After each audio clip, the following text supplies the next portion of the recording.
a great inflow of talent coming from other locations, which I think is a massive point that people forget is as you mentioned, Elon coming here. And we like to talk about the immigration issues that the U.S. is facing. But also what comes with that mass immigration is a large number of people that are coming into the U.S., maybe not illegally through the southern border, but in general, that demand brings incredibly talented people. And so we're still seeing the U.S. being an incredibly important or popular location for people that are trying to start companies or trying to join companies as innovators. So yeah, exactly. That population growth is incredibly important. You need to have more people entering the workforce, paying taxes, contributing, and many developed countries are in decline. Zihan also talks about this extensively. But you look at some of these countries. China's the poster child with their one-child policy they had for so long. But the U.S., although I think we need to open up immigration much more for highly skilled individuals and completely have secure borders where we only let people in that we choose to let in, and we can let people in for asylum, we can let people in for more standard jobs, but it needs to be controlled. But getting the best people in the world, that's something the US has always won at. I think we've had some turmoil in the last 10 years with the political climate, but I just don't see that changing in the long run, just because of the foundation that the US has. There's too much stability there, there's too much innovation to attract talent. So, um, yeah, it's interesting to think also, like, obviously we want people here in the US, especially in, founders, I guess, would be the most important, because then that actually makes a company based out of here. But even with the kind of pullback from the globalist approach, we still see really nothing holding us back from using outsourced labor in terms of developers, in terms of customer service, like all of these remote related jobs. And it's only been strengthened through the pandemic, where our systems are getting better at using this labor. So we're strengthening manufacturing and other like geographically dependent industries and processes. But we've also been strengthening, on the complete flip side, our processes of working with outsourced labor in the areas that we don't need to pull back on. So that's been increasingly valuable. And then also, in terms of, we already spoke about Mexico, it's obviously valuable to have people in the time zone, and geographically closer is ideal when possible. And I'm seeing a large increase in technology related jobs in Mexico, whereas our office is in India.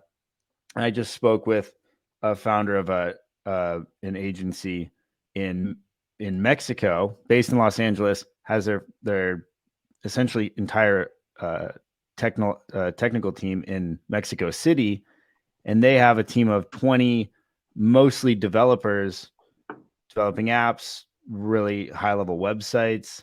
And I was speaking with him, and he was saying a lot of people are moving down to Mexico for those technical jobs, and the skill there is increasing exponentially. Where we already saw that in India and other places, Nigeria, Mexico is taking off with that right now. And so I think the more we can bring that closer to our shores, but still leveraging outsourced, lower cost labor, it's just going to be more and more valuable. So I've been exploring that option as well, of bringing some of that those needs to Mexico. And then I think there's a big importance of the cultural similarities and being able to efficiently work together. Whereas I see in India, very skilled labor, they do fantastic work, but you see inefficiencies in communications, just general business practices. That's the Yeah. hardest part of with some of these markets, working with some of these markets, specifically in this case, India, where you don't find inefficiencies in like the technical ability. You find it in the communication and the going back and Hmm. forth. Hmm. And so I've been trying to figure out creating the systems around that. And I think that's like our competitive advantage in our field is being able to bridge that gap. Because it's one thing to pay someone, 20% of what you'd pay someone in the US or 10%, whatever it may be. But if it's 5 to 10 times more difficult to work with that person, then you're actually at 0% increased Yeah. efficiency.